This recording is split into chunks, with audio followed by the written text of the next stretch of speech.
Oseo Tehiju, this is Fiber Grey Wolf of Native Voices Turtle Island TV. I think, oh, there he is. You're right, we're having issues. Today we have a special guest, and he is Dr. Pawahtuun Kukolkan Kukolkan AmaRu. Is that correct? It's very near. I can help you out with it. Please do. It's Pawahtuun. There you go. Pawahtuun Kukolkan AmaRu. Yes. Oh, that's awesome. Awesome. And our co-host is Fierce Truth Seeker of the Red Rose East. We are an affiliated family broadcasting network. And we're so happy to have you. Very happy to have you. Very happy to be here. And thank you so much. What did you say, Fierce? I said indeed. Indeed, yes, we're very honored. We're very honored. Well, thank you. You have a firm name. Can you tell us the name of your firm as far as the exact title? Yes, the name of my firm is my name. It is Pawahtuun AmaRa Estates, Tribal Education and Indigenous Cosmology.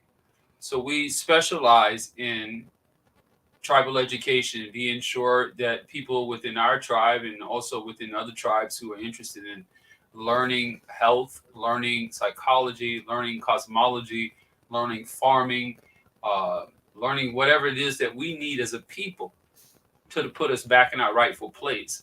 We advocate that in our studies and in our educational system. That is the tribal education part, and then we have the cosmological part, which is, it just encompasses everything. It's the root of our spirituality, and so studying the cosmos is what all of our people have done since the beginning of time. So now, to the layman, can you break that down some so that they will understand? Well, cosmology, yes, ma'am. Cosmology is a department of astronomy. So it is the study of the cosmos. See, so or the science of the cosmos. When we have that suffix ology, so it's the science of the cosmos. So what we do in indigenous cosmology is I look at the cosmos in relationship to the Earth's sphere, to the Earth's magnetic sphere, and what we call the earth mind, or what some people call the soul. The soul. Oh, that's awesome. The very soul of earth itself. See? And from that soul, at the moment of our birth, when we come into this plane of existence through the olfactory system, we take in breath and we connect this that has been gestating in the womb with that earth mind. And now this mind is activated, and now it becomes a unison between it, what now an activated mind. Now that earth mind is operating in this vessel. It download begins, so to speak. Now, your teachings is kind of unique in the sense that you can't find this in our white brothers' schools. Where would you be able to study under you? Well, first, I like to say I'm so happy that we can't find this in their schools. You know, because this is for us. Yes. And they are, and I'll add to this. That's not racism. This is about restoring who we are. Restoring who we are. You see, I was watching this film once. Shaka Zulu. Many people have seen this film, right? And in that film, Shaka Zulu is sitting with the Englishman, I believe, and they're talking about the stars. right? And the colonizer is saying that the stars are different where he's from than where Shaka Zulu is from. And so as long as conversation goes on, and Shaka Zulu basically tells him that if the stars are different where you're from, then the people are different where you're from. Your guidance is different. The position on the planet is different. The energy is different. He's saying all this to them. So we cannot operate the same. See? Even our level of vibration in our minds, in our brains, operates at a different frequency when we attenuate properly to the sphere that we live on. When we really attenuate to Turtle Island. When we really get connected with her. Right? Now we become one with her again. Now she's back to being mother. See? Earth. Well, many people, they don't connect and they don't have your training.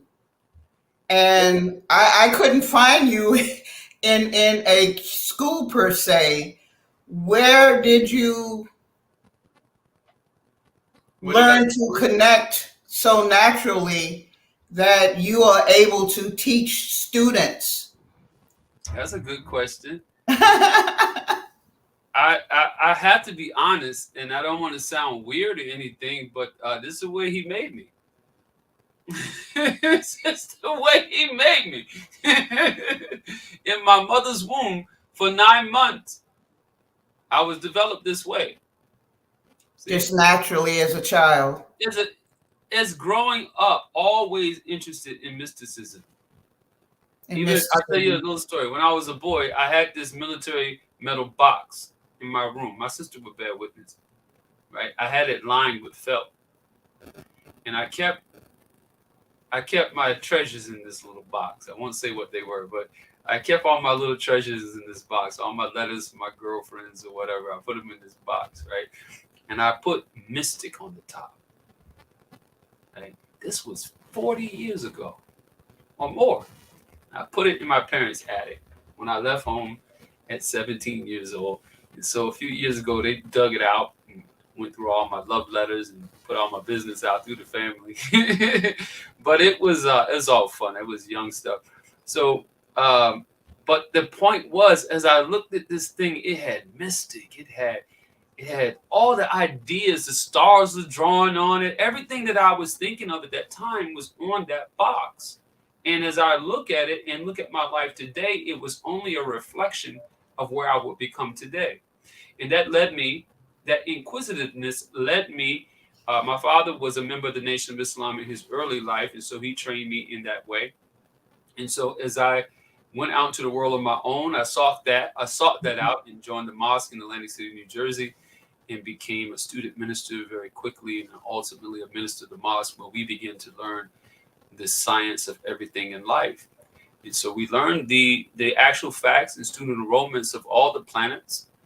You know, we learned to recite them by heart and to know where they are in the universe and where we are in the universe and where our place is in the universe. And so we were, as I went through that process as student minister, learning and growing under my head minister, I eventually was assigned to the position of Chief Minister of Mosque Number 10 in Atlantic City, under the leadership of the Honorable Minister Louis Farrakhan. And I served him in that position for 13 years. And I was moved here to Harrisburg, Pennsylvania in 1999, where we built together, me and the believers here, a mosque, beautiful mosque number 94.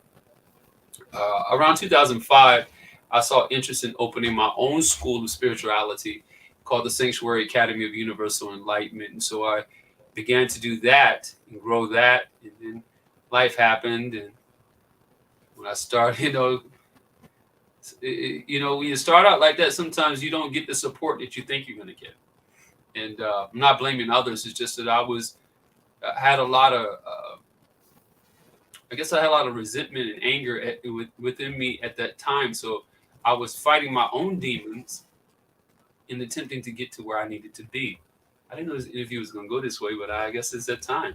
So as I thought through those things, all my studies, all those years studying comparative religion, studying astronomy, astrology, mathematics, theology, and just my own pursuits in those fields, um, I became overwhelmed, and I went into the matrix and started working in sales for a while, made some money, and then it just got heavy on me because, in my cards, I'm a seven of clubs, is a very spiritual, intellectual person.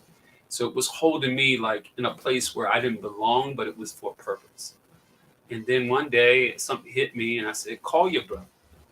I heard my brother Ali, our chief, on the YouTube talking about spiritual things and health and all these wonderful things that our teacher had taught us that he was actualizing. So I gave him a call, and he said, "Hey, brother, you should try my cosmology program." And I said, "No, sir, I just wanted the health because I wasn't ready to get back into the spiritual stuff. And he said, and he would probably laugh when he hears this because he pressed me. He said, "Brother, I'm telling you, this is what you should do." I said, "No, sir." And he said, "No, go ahead and take this then." So I did the class, and about midway through the class, there's a course on cosmology. Well, that caught my interest. And the rest is history. It just synchronized everything that I knew. You know, I'm a Mason as well. I study Freemasonry. All those aspects begin to flow together. My history as a child, growing up as a Virginia Indian, if you would, growing up in the woods, hunting, tracking, riding horseback, bareback, drinking milk from a cow right from the udder, this type of stuff. This is how. Wow. So all that made this brother. I know it's a long story, but No, I want to hear. this is who I am today. And now we have a wonderful educational system here where, because I can take all those journeys, all those vicissitudes of life. And let me say this. I am forever grateful to my brother, Dr. Ali, for his school, Aboriginal University, where you can go and learn cosmology yourself. You won't have to take 30 years of study like I did. You can take a year and you can learn cosmology. It is very reasonable price, and you can, all the tribes, everyone who's listening to this, you should look into it. Take a course from either my brother at Aboriginal University, or from myself at Dr. Pawahtuun AmaRa Estates. Now, at Pawahtuun AmaRa Estates, we teach cosmology, card science from a different perspective. Maybe we use a different type of mathematics. Not a different type of mathematics. That's incorrect. I use Dr. Ali's system. I use a Mr. Carter's system. I use another card system. I use three systems, and I always utilize them in a way where there's harmony. And I only use three so I can find the best energies, the best quality of explanation energies for the people that I service. But I tell everyone, if you really want to study this system, you should look into Aboriginal University first. That's the best place to go to get the Now, real insight. where can you find his university? Online? Are you talking about Ali Muhammad? Yes, I am. Okay, I know who you're talking about. Yeah, online. Are you Online. Check it familiar out. with it, Fierce? I know who he's talking about. Yeah. Yes. Yes. Fifth Truth Seeker is Moorish, and he's interested, and he knows so much of this history, and I love him to death. He's my godson. Oh, that's beautiful. We've been researching together when he was a puppy, like 30 years together. Oh, wow, that's a wonderful thing. Yeah, 30 years, and he should have a book coming out very soon. Yeah. I forgot to ask you, what nations are you? As far as your Virginia people and Choctaw and Oh, my Virginia people. Oh, down in the Virginia. Well, my people come from Nesmond. Actually, I was born in a place called Nesmond County, which is now Suffolk, Virginia. So the Nesmond tribe is still there. They are state recognized. It is a very multicultural tribe, to say the least. They trace their lineage back to John Smith. oh wow. In John Smith's interaction with Pocahontas. So suffice it to say that tribe has their state recognition. But I when I say I don't identify with the tribe as much as I identify with the with the culture, the identity of who we are, because the tribe has nothing to do with who I am as an individual, as a person, or who we are as people, because it's taken on a whole different identity. I'm trying to right. However, but I do know that I am Nesmond. I am from the Powhatan Confederation. Oh, okay. I interviewed a young lady named Karen Coy, and she's a descendant of Powhatan. Oh, really? That's amazing. Well, Yes. I've heard rumors. I'm not certain. Some friends, I know a very popular sister who has traced her lineage back to Chief Powhatan. Her name is Tasha Sheet. Are you familiar? Yeah, she's related to Karen Coy. They're cousins. Karen Coy. Okay. I believe that's the only person among our affiliations that I've heard that's been able to actually prove it on paper. Right. Also, I see here that you are correcting American chronology upon a simple cursory study of history outside of what is generally taught in public school systems. One will find pre-Columbian civilizations that inhabited Mesoamerica, known as the Olmecs or Olmec Mayan civilization. A more careful study of history reveals that these named Olmec and Mayan are misnomers, as these tribes did not call themselves Olmecs or Mayans. Maya was a name for the lower It's the land. for the land. In short, Maya was the name of the land that Columbus landed on.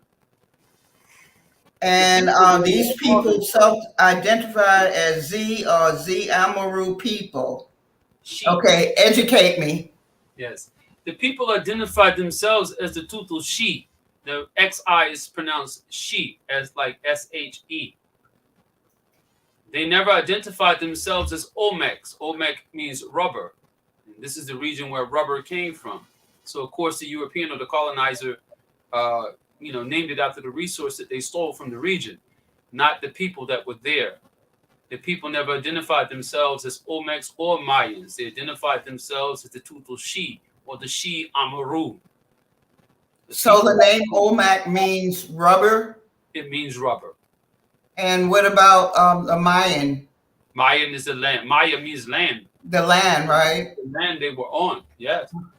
So, for example, when we go back into the history books, one of the great books, Lost Aboriginal History, again by Dr. Ali, is a great book. You should read it. You should get it. It's a phenomenal historical account. I'm going to be hanging out with you. He shows one picture in the document where there was actually a basketball court. We were playing basketball. Now, the only difference I saw in the court was the stone court, and the hoops were stone coming off the side of the platform rather than shooting up into the hoop. You see my shot? You're good. You know what I mean? Up into the hoop. It went into the side, sort of into the side of the hoop.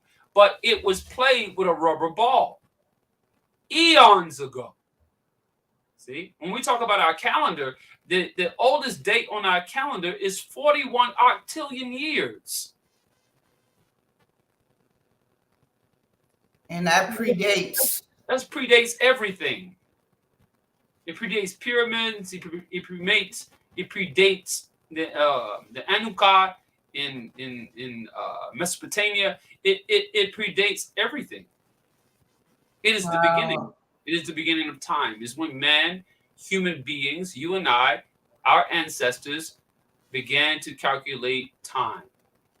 Just like on the back of that turtle. On the back of the turtle, yeah. We love our turtle. We do. And we know there's a clock on his back. Fierce Truth Seeker is shaking his head in agreement. You are the founder of Aboriginal Clinics of the Susquehanna. Yes, yes. Can you break that down? Well, it's a term we utilized initially for the Pawahtuun AmaRu estates when we was mainly focused on healthcare. So right now, it's really defined. I don't really use that terminology anymore. It's on my side. I might need to take that down. Everything is encompassed now under the tribal education. So we still do healthcare. We still advise indigenous healthcare. We do bioscans. I can look at a person on the screen and I can read their face indigenously, their tongue, their eyes, their skin, and I can tell you exactly what's going on with the internal organs. I need your help. I'm getting sold. Definitely. Can you explain to the audience astropsychologists and indigenous cosmologists? Yes, ma'am. Yes, ma'am. Be honored to. And astro, again, dealing with the cosmos. Astro, dealing with the cosmos. Right. So, an astropsychologist is a person who deals with the mechanics of the mind based on its influences in the universe, back to the Earth's magnetic field. You know. So when we deal with astropsychology, for example, if my birthday is 10/15/67. And when I go into the charts and I look at my birthday, it comes up 7 of clubs. Right? 7 of clubs is my birthday, is my birth card under the sun, where the sun was positioned when I was born on October the 15th, 1967. Right? So our ancestors mapped that out on a reed map card in the ancient days, had 7, actually. It had 2 dots and a bar that represented 7. Right? Okay. So when we look at it, this shows a person whose energy, whose spirit connection to that field is eternal and has been here forever. 7 represents that. Then the club shows us our ancestor, right?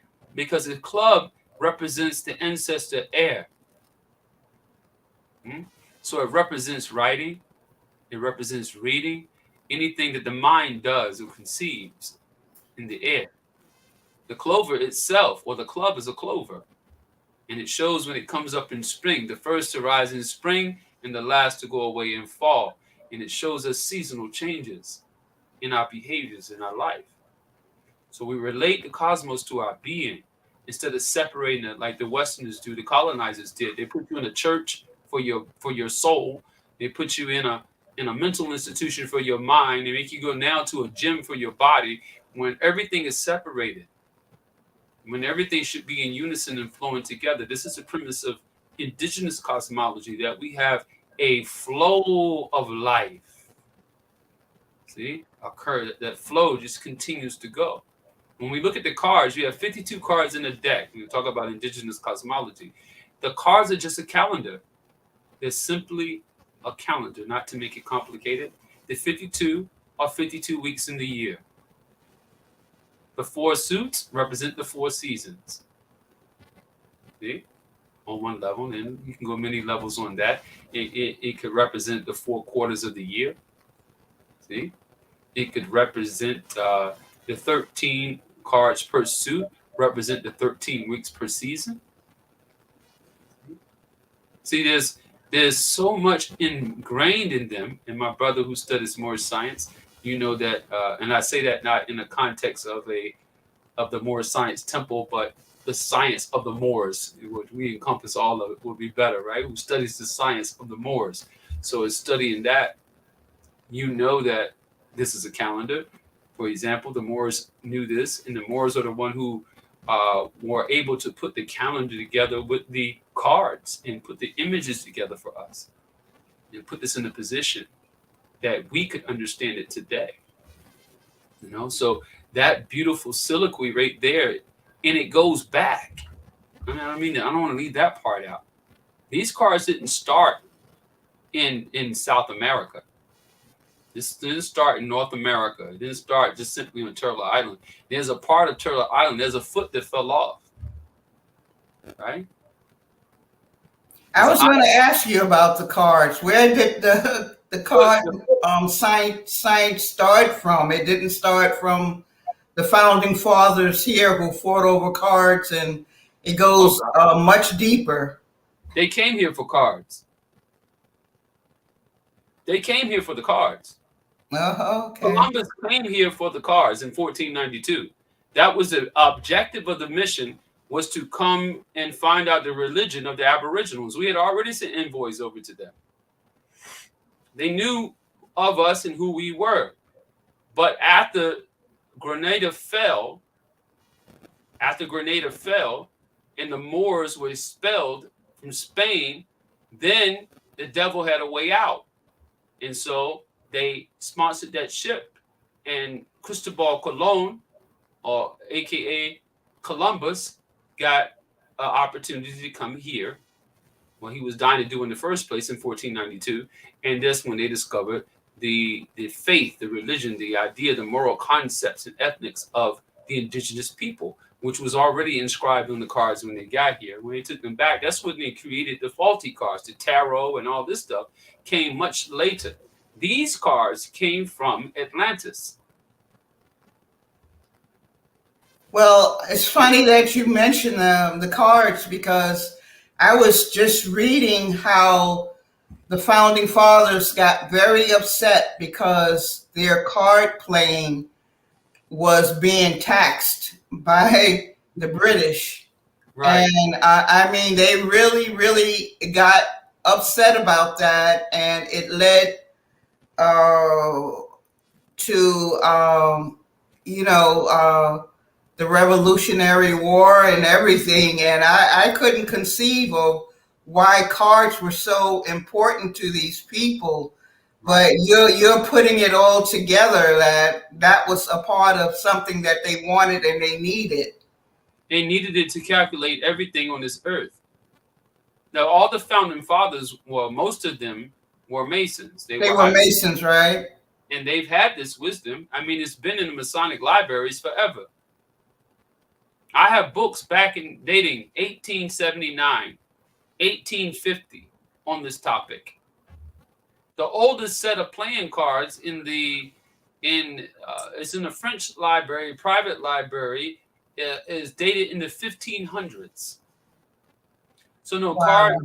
They taxed the cards for a very specific reason, just like they gave them permission to have a colony here based on our council, on our fire council. So of course they got upset. They got very upset, and I just couldn't conceive the thought. Why was card playing so important? And now just bingo, you put it together. When they came here, my sister, that we were already, again, like I said, we were playing basketball.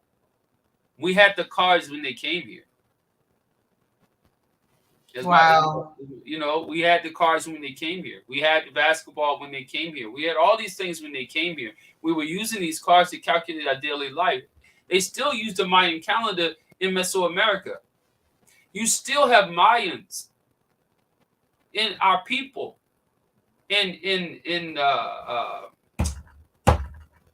Where was I? Honduras. I was in Honduras a few years ago. All those people are Mayans. Mayans. There's Mayan ruins in Honduras. You can see the evidence in the lagoons. I went snorkeling in lagoons. You can see rock formations in the mountains, in the hills. It's a beautiful place. Go to Mexico. Go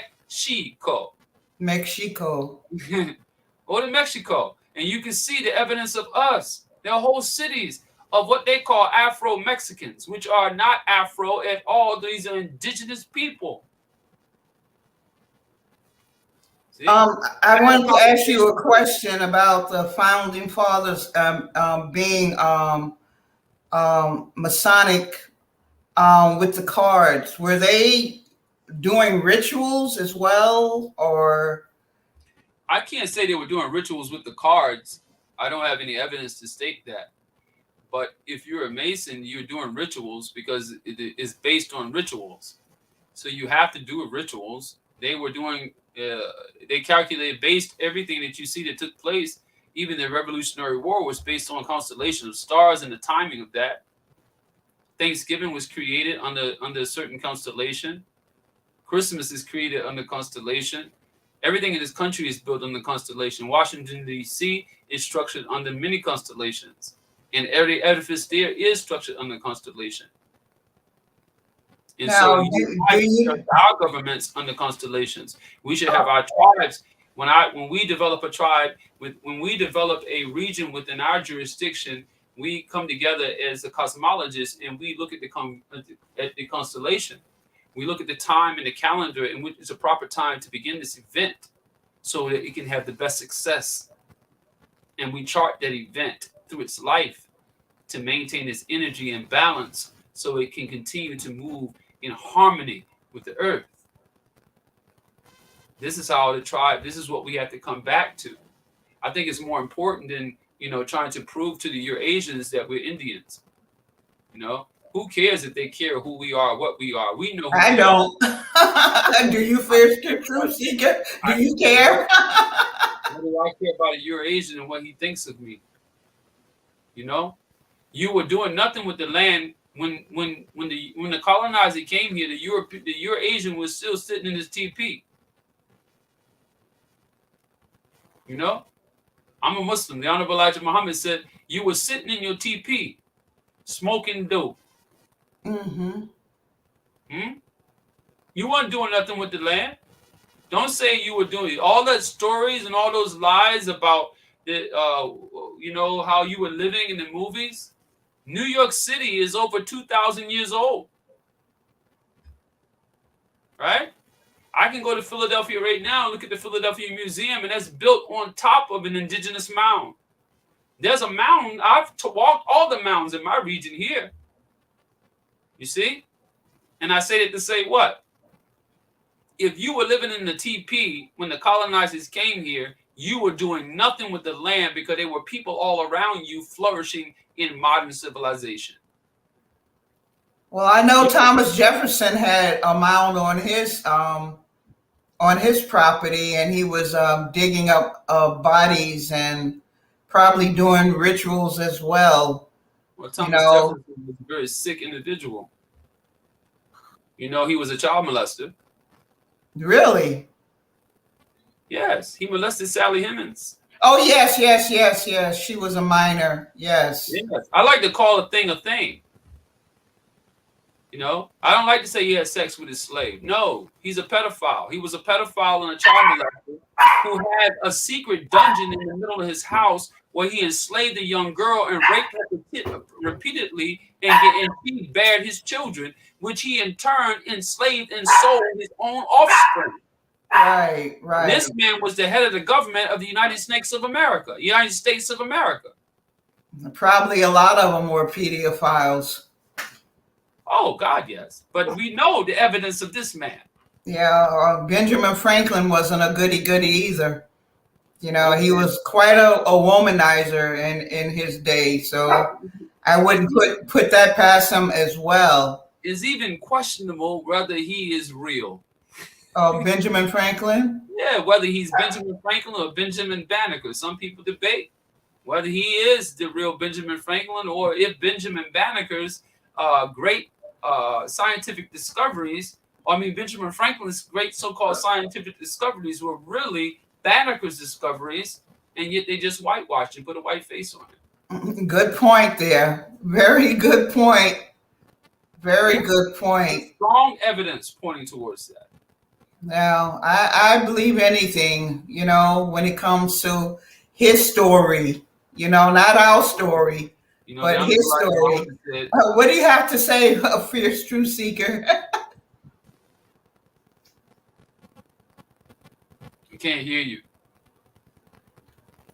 I said all of those different aliases that Benjamin Franklin had. That's right. Really? He had a lot of different code names. That's right. Oh, yeah, as a publisher, Benjamin Banneker, Benjamin Franklin, and you look at you look at a lot of parallels there. Under his writing as well Hmm. I for the advise newspaper. go research. People should research and look for themselves. A lot of people are asking me questions and they want me to give them the answers, but I don't like giving answers. I like giving you a book title. Yeah, that's what Fierce Truth Seeker does. You He got a tells you to question. go get your own research. If you don't believe, That's right, brother. research. That's right, Fierce Truth Seeker. They have to, or they become lazy and they depend on you for everything. Exactly. If you're going to create leaders, then you create leaders, not followers. And the way That's you right. create leaders is you have to instill them with the same principles that you have. That's You right. follow the principle. You don't have to be me. You can't be me. But you can be the best you. The principles is what we need. Yep. Read the book. Read it. Don't listen to it. Don't put it on. Pick up the book and actually have a relationship with words and light and let that operate on your mind and see what that happens in your being. I'm glad you're here, brother, because you're saying the same thing I tell them all the time. So I'm glad to hear it coming from somebody else. I'm glad you reinforce it, man. Yes, sir, that we can reinforce each other's ideas. It shows that it's universal because we don't come from the same school of thought. So it shows that it's universal. And we have to understand that, look, when you look at something, the first thing in the morning, right? And I'm not going to take over everything, but the first thing in the morning, you slept all night, you slept good in the bed, right?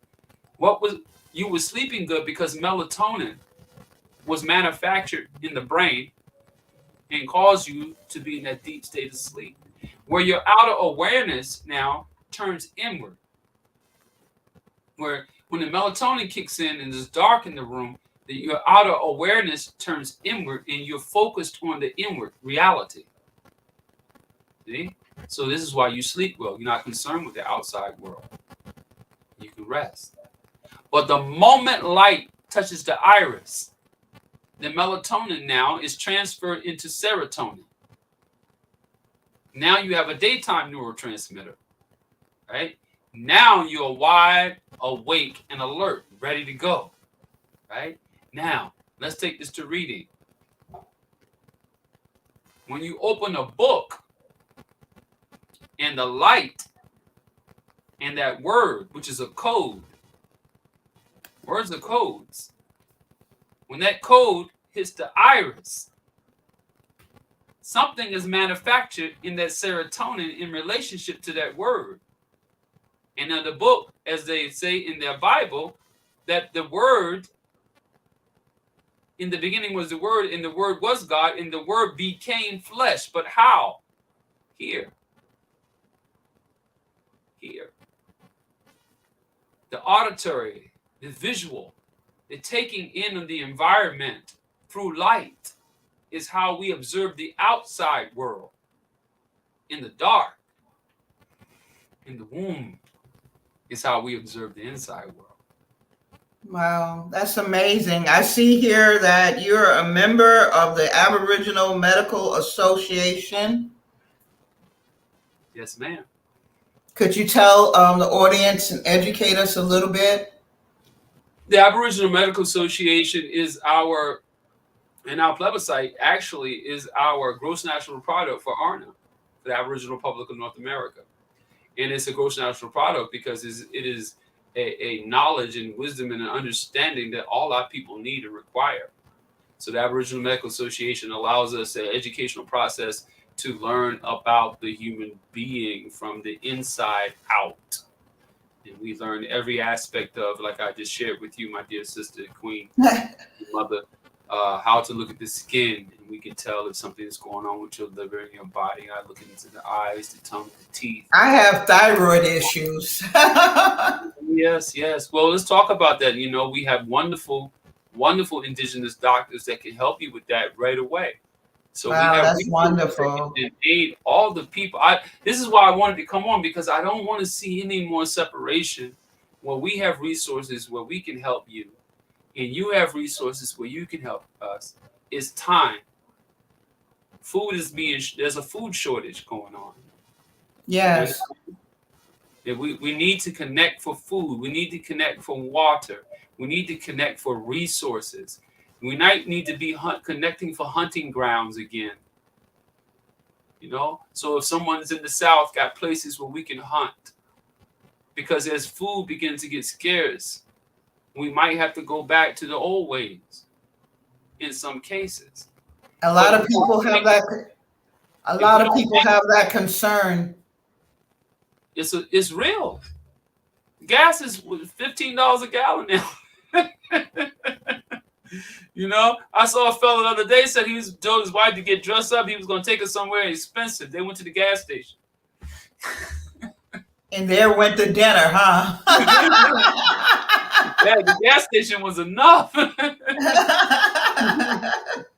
So think on those terms that in our ancient history, if we look at the Pawahtuun Confederation and how they were able to pull together the tribes to do what they did to defeat the colonizer for a long period of time, we also have to look at how we could accomplish that today.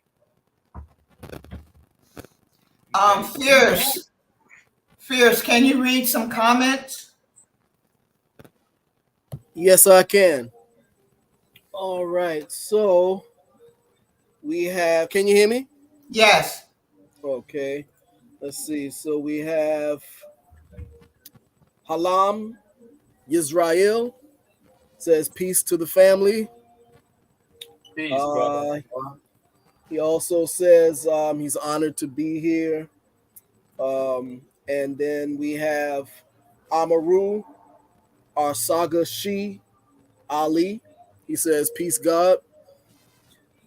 Peace, and God. We have Ahiga Dasan says tribe up and salute chief.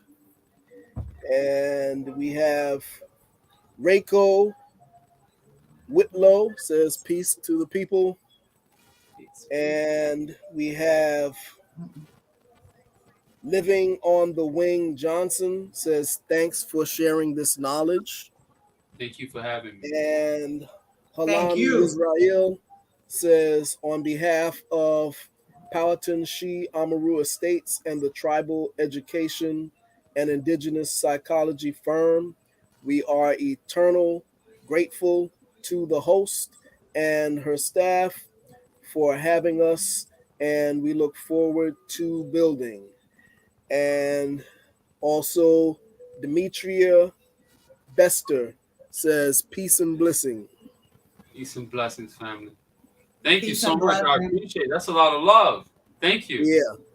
I appreciate the love. Really, I do. This is wonderful. Let me do a shameless plug for tomorrow night. For tomorrow, 2:00, I'll be in Lansdale, Pennsylvania, at the Black Reserve Bookstore. My talk tomorrow is a universal government of peace, where we can all live in peace together. And we'll be talking on topics on health. We'll be giving out information. We'll be doing bioscans. If you want to stop in and get a bioscan and check on your health tomorrow, you can stop in and get a bioscan, and we will email you your report. You can see what's going on in your body. It's very non-invasive. You just put a little probe on your finger or place your hand on a pad, and it reads the bioelectric energy of your entire body. And a qualified indigenous doctor reads what's going on with you and gets back with you and reports what's going on with you. You can welcome to set an appointment with them. Also, we'll be doing cosmology readings tomorrow after my lecture. So if you're interested in that, please let me know. Just reach out to us while we're there. My lovely wife, Minister Almina Muhammad, will be present to take your request for cosmology readings. So just see her. If you're just interested in one of my readings or in a service that I provide counseling for indigenous couples. If you're in a marriage or a heterosexual relationship, I'm here to offer you help and solace and peace of heart, and how to heal what's going on with you.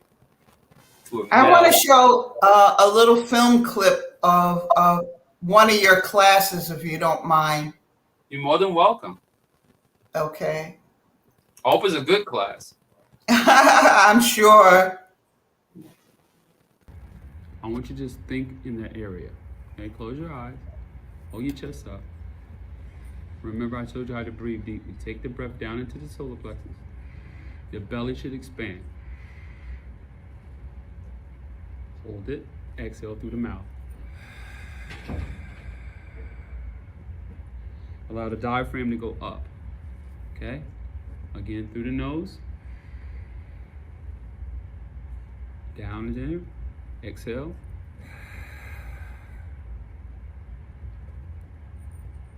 How's it feel? Let's do one more. In through the nose.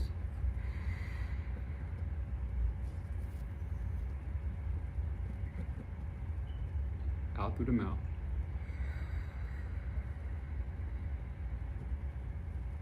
Very good. Now, putting our awareness in the perineum, I want you to just think there for a few minutes.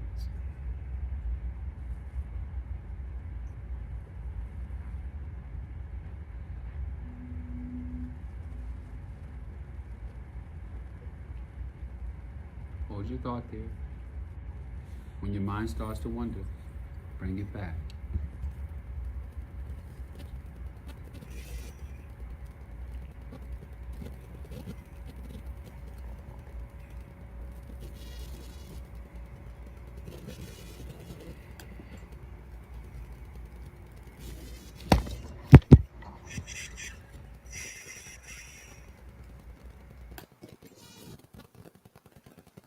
Doctor, can you let us know a little bit about what you were doing and your students? That was a beautiful session. Had a wonderful breakthrough in that session with a young lady. I remember a wonderful breakthrough. That session was a local daycare center called Ava's Garden, and is a very popular daycare center in our region here in our jurisdiction. And so I've been working with the staff there for a number of years. So that was a staff meeting at the daycare center. So I go in and we sit and we do meditations and we do different exercises working with the energy system of the body to maintain the workers so that they can care for the children properly and maintain balance. So oftentimes what I share with them, their breathing exercises and the different mind exercises, they're able to go and work with the children now in a calm state. As we all know, children are very perceptive. So when they go in with the children calm and at peace, now our children are calm and at peace. Their energy just transfers. And it's just a beautiful experience. Sometimes people have a lot of trauma pent up in their bodies, and we hold it in different organs in different places. And when that trauma releases, we can have a overflow of tears and emotion and pain. But after that comes out, sometimes you got snot and bubbles and all this. But after that comes out, it's gone. But if you continue to hold on to this pain, if you continue to hold on to hurt in your past relationships, if you continue to hold on to every bruise, you're going to always be sick. You have to learn to let go. You know, we have to get rid of this Jekyll and Hyde going on in our nature. This, you know, I'm great. See, equilibrium. Mizan. Arabic is a word in the Quran called Mizan, and it represents balance. And you know, when we have, I learned this from the Honorable Minister Louis Farrakhan, who I am eternally grateful. I may not be in that building, but what he instilled in me goes out to everyone I touch in life. So I would never deny that. And this is one of the things that he taught me. That whenever you have a surface with weight on both sides, and you put a fulcrum in the middle, wherever the heaviest the weight is where you place the fulcrum in order to achieve balance. Right? So Right. if you have a hard, heavy stone, rough ashlar, on this side, and your fulcrum is a triangle in the middle, then your line is going to be way up in the air. Now, how do I achieve balance with that? I achieve balance without putting more weight onto the situation by moving the center of balance, which is the fulcrum, closest to the weight. Now, when we look at that in our life, if we put our God power closest to the weight of the things that we are carrying in our life, we would have more balance. Stop putting it on the back burner. You're dragging that stuff along without balance. It's a lot heavier that way. Yes. You're also a hypnotist. I am. How does that help? It's just the mother. It sounds like a lot of stuff, but really, I'm just a mystic, and You're awesome at it as well. Thank you. One more question. What is that symbol behind you, and what does it mean? Which one? You mean on my wall or on this picture? On the picture.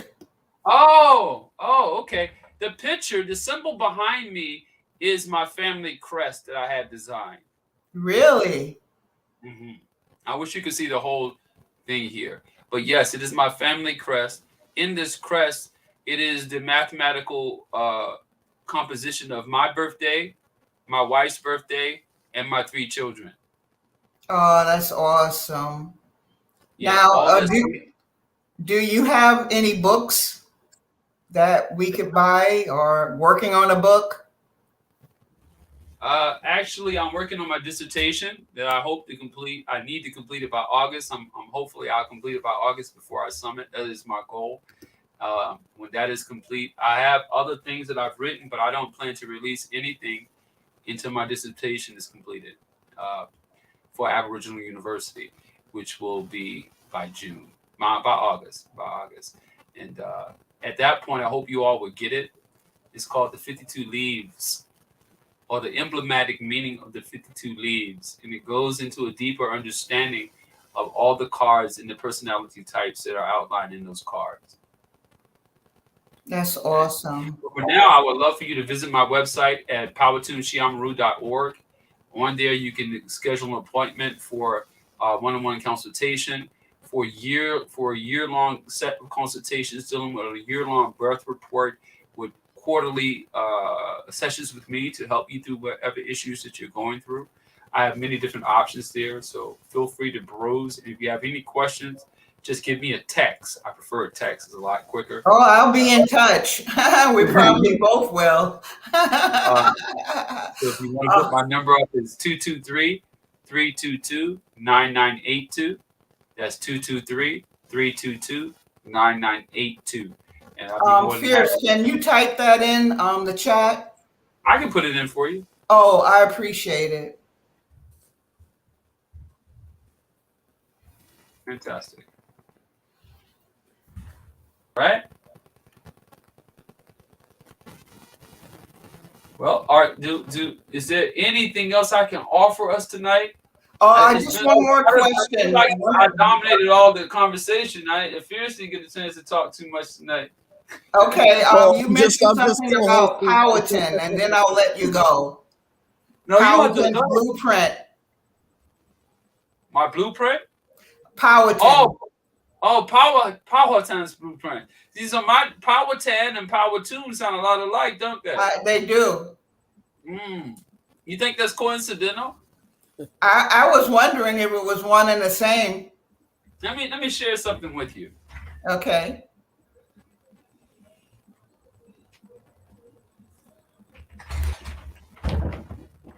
Now, I do a lot of research and study, but I tell you, this book by my brother, Dr. Ali Muhammad. Can you hold it up? It's a glare. Yeah, right there. Right, there you go. The history and origin of, now turn it straight. Of cartomancy. Okay. Okay. Perfect. Right?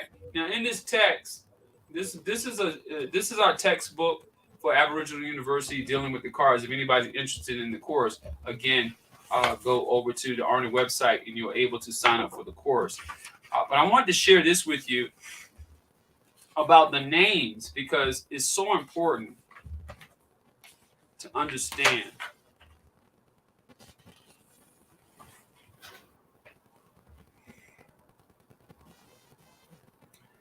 Pawahtuun, Yes. Pawahtuun, Yes. God of writing, means the four stones measuring the equinoxes or solstices. According to the Bulletin of Archaeological Society of New Jersey, issue 48, an article from one explorer, Daniel Denton, states their recreations are chiefly football and cards at which they play away all they have. Again, football and cards. Right. Here, Denton confirms the origin of football and the playing cards in the 17th century by the Atlantic coastal Aboriginals. Denton wrote this in 1670 or between 77. Pawahtuun, Olmec ancestors. The first of these is Pawahtuun, also called God in page 100 of a glyph that is written. So again, Pawahtuun meant the four ages, and these symbolize both the four major seasons and the four ages before the fifth age. 4 ages of 91 days, totaling 364 days, with an end of the year Pawahtuun celebration, which is held on December 31st. Okay? Or, in our history, no day, no time. They are composed of 7 periods of 13 days, vice versa, 13 periods of 7-day periods, which we now call a week. Right? We call it a week. Pawahtuun was an ancestral figure of writing in time because it is he that brought the divination system, the writing as expressed via the calendar. Wow. Okay? So it is our contention that Pawahtuun is the same word, but we see as that word moved from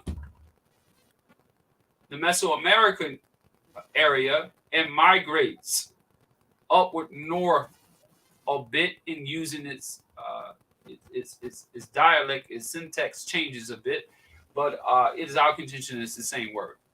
Pawahtuun, Wow. Pawahtuun. I kind of thought so. Yeah, that's what we see. But again, it's just cosmology, and that's one of the reasons why I was endeared to the name when I began to look for an indigenous appellation. Was I wanted something that expressed who I was, and I'm a friend. Being a Muslim, I believe in the vibrational sounds of words, and so my Muslim attribute is Maulana Sheikh Muhammad Ahmed Abdul Haq, and in that attribute, I carry that energy, that vibration.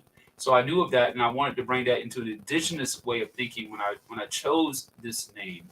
So looking in the history to see who I could exemplify and bring back, and I chose Pawahtuun. Awesome. And I believe I'm doing a good job at it. Hey, you're doing an excellent job. Fierce, you have any questions before we let the good doctor go? Let me say this one thing, and I'll be quiet. Okay. I must say I never want to talk without letting people know that it was the great Mahdi who came July 4th, 1930 to Detroit, Michigan, Master Farad Muhammad, who first told us, the so-called American Negro, that there were 17 million with the 2 million Indians, makes it 19 million all over the planet, in the wilderness of North America, 4,400,000,000 all over the planet Earth. This great Mahdi, this great teacher, Mahdi means the self-guided ones, the one who comes to guide. Now, this man came and he gave us this information. in 1930, before anyone was waking us up on a broad scale. 25,000 people heard this message in Detroit, Michigan, Detroit, Michigan. and changed their names in Mm. 1930, between 30 and 34. You want to talk about Pawahtuun or Powhatan's blueprint? Look at that blueprint. Look at the principles that man laid out. Wow. Forget about the religious objectives. Mm-hmm. Look at the principles. Okay? And see, and this is the blueprint that I'm using. You know, as we look at that master and we understand what he did, and then look at his student. Go back and look again from February 1934 into February 1975. This man built $100 million empire with a third grade education. How is that possible? Yeah, exactly. That man who taught him something profound. Profound. Now that man taught us about the Aboriginal people of the earth. Again, pointing us back deeper into our history and who we were, leaving breadcrumbs for us to follow. Mm-hmm. And here we are today. Yeah. Giants among us, digging into the breadcrumbs that makes these brilliant minds that you see before the world. And I could go along the list. We could start with the beautiful minister Farrakhan. We could go down to Brother Ali, Muhammad Ali. We could go down to Brother Ali Amaru, a great mind. And of course, over here, Brother Pawahtuun. I got another Brother Pakal, Brother Halam. All these great men devoting themselves to the cause of God. Yeah. Not a spook or spirit in space somewhere. I'm talking about that eternal force of breath. Right. Nights. That's what I'm speaking of. Yeah. My brother, we have to honor all our greats. Noble Drew Ali. Respect. Yeah, much respect. Respect. Mm-hmm. See? All the chiefs of all the tribes we don't even know their names, but they did something to save our people, to do something to carry us to the next level. Excellent. We need libation for them. Got to come back to our senses and respect our ancestors. That's important. That's an important part of who we are. Not worship our ancestors. Right. But respect them. Because our true ancestors that we disrespect is earth, air, fire, and water. And that's what we're made of. Yes. Yes. Well, Doctor, I thank you so much for giving even a little extra time to share your knowledge and your wisdom. And can you give the audience your website one more time before you go, and where you'll be tomorrow? Before that, the information that you had put up before, I see it in the chat here on StreamYard, but it's not on YouTube. Oh, let me hit it on the comment. Okay. Oh, okay. I see. Can you write it in, Pierce? It won't allow me to put it there. Okay, I'll let me see. I know you said your number was 222. It was 223 Oh, 223. Hold on. Yes. Okay. So, you had a question, sister? No, I was trying to the correct phone number. Oh, okay. I would have questions all night, so don't mind me. 223 322 9982. Yes, sir.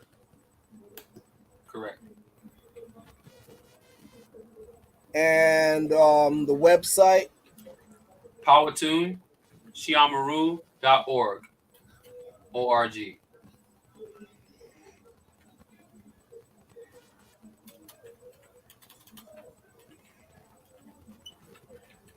Pawahtuun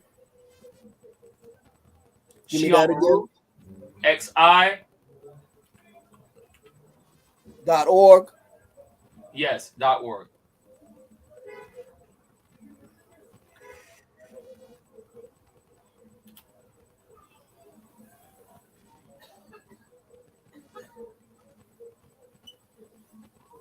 And thank your staff as well for sending us that beautiful note. I will. Thank you. Thank you, brother. My dear brother Halim is a very heart-filled, loving person. I love how he expresses himself. That was beautiful. Thank you. I'm glad he had the foresight to do that. We are very appreciative to be here and to express ourselves. And I just want to say this in closing, that unity is key. I know Yes, peace and love. as our people went across the trail of tears, we now have to find a trail of unity. You know, we have to find a trail of unity, and we have to put aside our petty differences if we are to achieve that. If we're serious about this, I mean, if you're playing, then leave me out because I ain't got time to play. Right, exactly. I only got about a good 100 more years here, so. Only you eat yogurt like me. I don't want to waste your time, you know what I mean? I'm Russian. I eat yogurt. Slow down. We're gonna show you how. I'm gonna show you some things. You don't worry about it. Yeah, I need help. I have a thyroid disorder that's kicking my backside. So whatever you can do, I appreciate it. And once again, I thank you so much. This is Fiber Grey Wolf of Native Voices Turtle Island TV. Thanking Dr. AmaRu and my affiliate channel, The Red Road East with Fierce Truth Seeker. All and right. until we meet again. But don't close out yet. I want to just make a quick announcement. Okay. The Red Road East will be going live at 11:30 11:30 tonight. Yes. Okay. Thank you, Doctor. Love you much, and I hope to talk to you in Messenger. And thank your staff, your wife, everyone. You're awesome. Thank you, it's been a pleasure. Thank you. Love y'all too. Anytime, just reach out. Have a blessed evening. Thank you. All right. Thank you. Good night. Night. Peace and blessings.